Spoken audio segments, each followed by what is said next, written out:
Hello, કેમ છો બધા? મજામાં? બધાને મારા જય શ્રી કૃષ્ણ. રક્ષાબંધન નજીક આવી ગઈ છે તો આપણે સ્વીટની રેસીપી સ્ટાર્ટ કરી દીધી છે.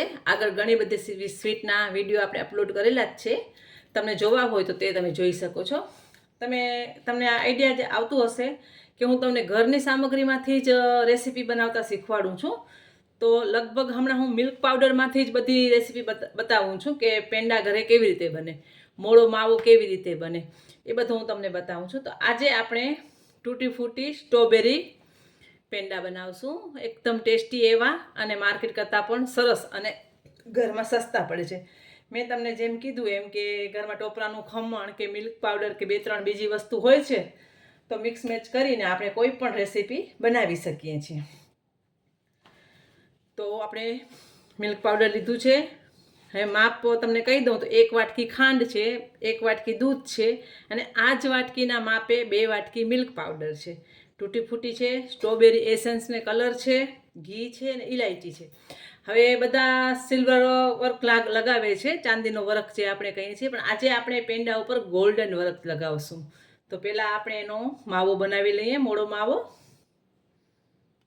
હું તમને રોજ ઇઝી રેસીપી જ બતાવું છું કે ઘરની સામગ્રીમાંથી જ તમે બનાવી શકો એવી.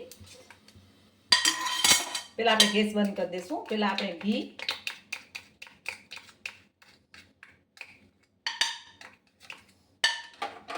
અને દૂધ લઈ લેશું. હવે જરાક આપણે ગેસ ચાલુ કરી દઈએ કે દૂધ ને ઘી ગરમ થઈ અને મિક્સ જ થાય. અત્યારે હું તમને મોળો માવો કેમ બનાવો ને ઘરે એ રેસીપી બતાવું છું. આ રીતે તમે મોળો માવો બનાવી અને કોઈ પણ જાતની માવાવાળી રેસીપી બનાવી શકો છો. જેનામાં તમને મોળા માવાનો ઉપયોગ કરવો હોય ને તો તેના માટે હું પહેલાં તમને મોળો માવો બતાવું છું. હવે આ ગરમ થઈ ગયું છે. આપણે બહુ ઉકાળવાનું નથી. હવે આપણે એમાં મિલ્ક પાવડર લઈ લઈએ પહેલાં અને ગેસ મેં બંધ કરી નાખ્યું છે. એકદમ પહેલાં મિક્સ કરી લઈએ, પછી જ આપણે ગેસને સ્ટાર્ટ કરશું. ગાંઠા ન પડે એનું ખાસ ધ્યાન રાખજો, કારણ કે મિલ્ક પાવડર છે કે ચણાનો લોટ છે કે એવું કાંઈ પણ આપણે ઉમેરીએ ને તેમાં તરત જ ગાંઠા પડી જાય છે. તમે જોઈ શકો છો એકદમ સરસ મિક્સ થઈ ગયું છે આપણું. હવે પહેલાં આપણે ગેસ સ્ટાર્ટ કરી અને મોળો માવો બનાવી લઈએ, પછી આગળની પ્રોસેસ જોશું. ખાંડ આપણે અત્યારે નથી ઉમેરવાની.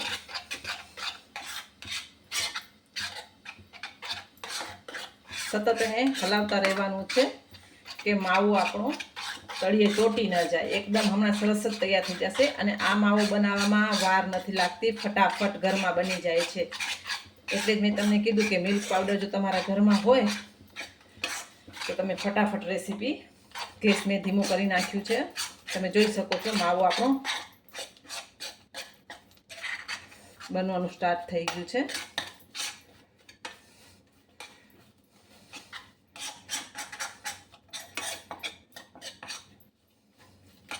આપણો માવો બની ગયું છે. આપણે એક પહેલાં આમાં ઇલાયચી નાખી દઈએ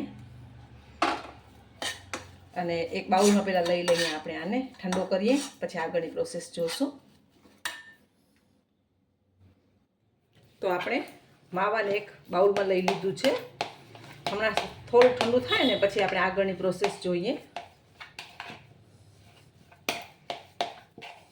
થોડુંક ઠંડુ થાય પછી જ આપણે એમાં ખાંડ ઉમેરવાની છે. હમણાં જો ખાંડ ઉમેરશું ને તો ખાંડનું પાણી છૂટશે અને માવો આપણો એકદમ ચીકણો થઈ જશે અને પેંડા એકદમ ચીકણા બનશે. એટલે થોડુંક ઠંડુ થાય પછી જ આપણે એમાં ખાંડ ઉમેરવાની છે અને પછી જ આપણે એની આગળની પ્રોસેસ કરશું. હવે આપણું માવો થોડું ઠંડો થઈ ગયો છે તો આપણે એમાં સુગર લઈ લઈએ. સુગરનું પ્રમાણ તમને જેવું ભાવતું હોય એવું તમે લઈ શકો છો. મોળું મીઠું કરી શકો છો, કેમ કે માર્કેટમાં તમને ખબર જ હશે કે મોળા માવા મળે, મોળા પેંડા મળે છે અને બહુ સ્વીટવાળા મળે છે. ઘણાને મીઠા બહુ નથી ભાવતા અને ઘણાને બહુ જ સ્વીટ ભાવતું હોય છે. તે તમારા ટેસ્ટ પ્રમાણે તમે કરી શકો છો. બરાબર, ખાંડ સરસ મિક્સ થઈ ગઈ છે. હવે આપણે જે બનાવવાનું છે ને એ આપણે આ મિશ્રણમાંથી 2 ભાગ કરી લઈએ.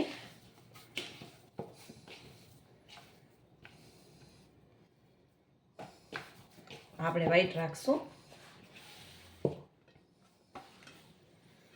હવે જે આ છે ને મિશ્રણ, એનામાં આપણે સ્ટ્રોબેરી કલર અને એસેન્સ બંને મિક્સ છે આમાં, અને તૂટી ફૂટી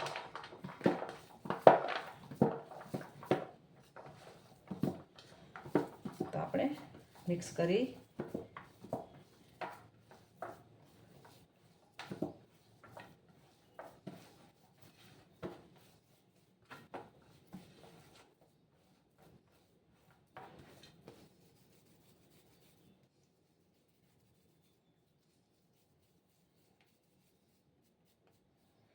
તમે જોઈ શકો છો એકદમ પિંક થઈ ગયું છે.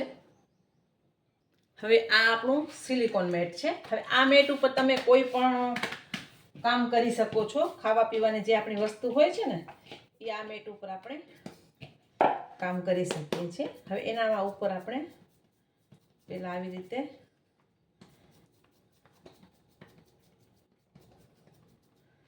ચોરસ કરી દેશું.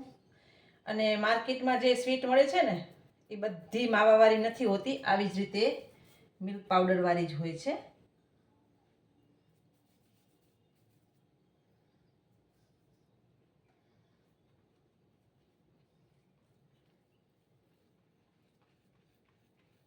ઠંડુ થશે ને એટલે બધું એક સરખું થઈ જશે.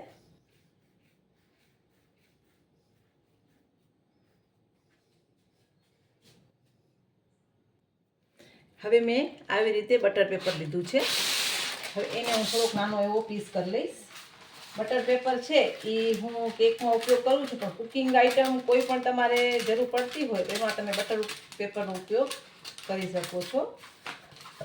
અને આ મારું બટર પેપર એવું છે કે તમે વારે વારે યુઝ કરી શકો.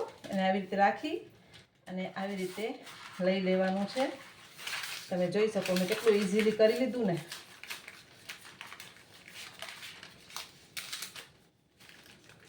રોલ એકદમ સરખું વારી અને આપણે હવે આને ફ્રીજમાં સેટ કરવા મૂકવાનું છે. એના પહેલાં થોડુંક આપણે રોલને શેપ આપી દઈએ.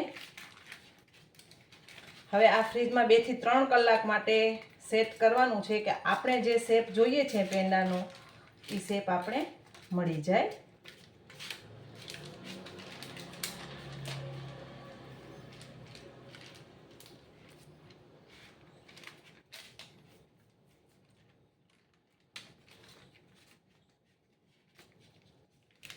હવે આને આવી રીતે પેક કરી અને આપણે ફ્રીઝરમાં અથવા ફ્રીજમાં સેટ કરવાનું છે.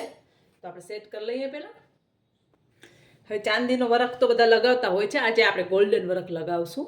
અને આ સિલિકોન મેટની વાત કરીએ તો બેકરી આઈટમ માટે બહુ ઉપયોગી હોય છે ને. આવી સાવ લાઇટ હોય છે, તમે ગમે ત્યારે એનો ઉપયોગ કરી શકો છો અને એકદમ સરસ આવે છે. અને બટર પેપર કૂકીઝમાં, કેકમાં બધામાં જરૂર પડતી હોય છે. એટલે હું કેકના ને એના ઓર્ડર લઉં છું, ચોકલેટ અને કેકના. તો એના માટે મારે બધી વસ્તુ લેવી પડે છે. તો આપણું મિશ્રણ સેટ થઈ જાય પછી આપણે આગળની પ્રોસેસ જોઈશું. આપણા પેંડા ફ્રીઝરમાં સેટ થઈ રહ્યા છે. અથવા તમારી પાસે ટાઈમ હોય તો 2 કલાક માટે એને ફ્રીજમાં સેટ કરી અને પછી તમે એને સર્વ કરશો ને તો કટિંગ સરખી થાય છે. એનો જે આપણે શેપ જોઈએ છે ને એ મળી જાય છે.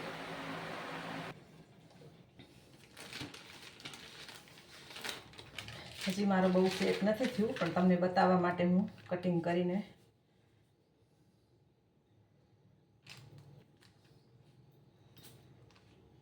એને 2 કલાક માટે સેટ થવા દેવું જરૂરી છે. તમે જોઈ શકો છો આપણે એકદમ સરસ પેંડા તૈયાર છે. તો આપણે કટિંગ કરી લઈએ.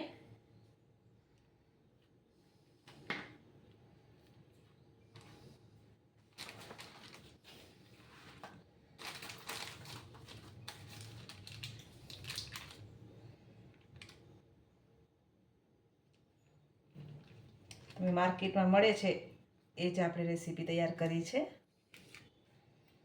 અને માપ બધા એક સરખા જ હોવા જોઈએ.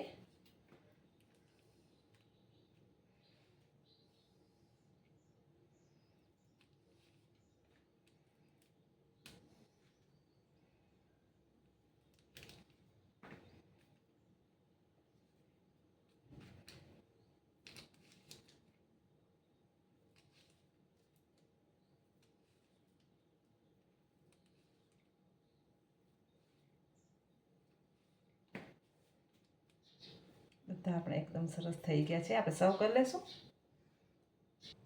તો તૈયાર છે આપણા એકદમ સરસ એવા સ્ટ્રોબેરી તૂટી ફૂટી પેંડા. રક્ષાબંધનના તો આનો તમે ઉપયોગ કરી જ શકો છો, પણ ગમે ત્યારે તમને ઈચ્છા થાય ને ત્યારે તમે આ રેસીપી બનાવી શકો છો. તો જેમ મેં કીધું એમ કે બધા સિલ્વર ફોઇલ લગાવે છે, તો આપણે આજે ગોલ્ડન વર્ક લગાવશું.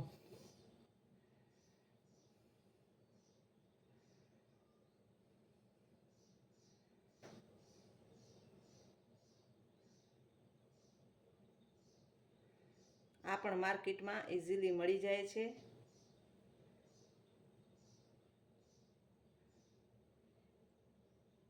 અથવા તમે ઓનલાઈન પણ મંગાવી શકો છો. થોડું બધું ડેલિકેટ હોય છે, ધ્યાન રાખવાનું હોય છે.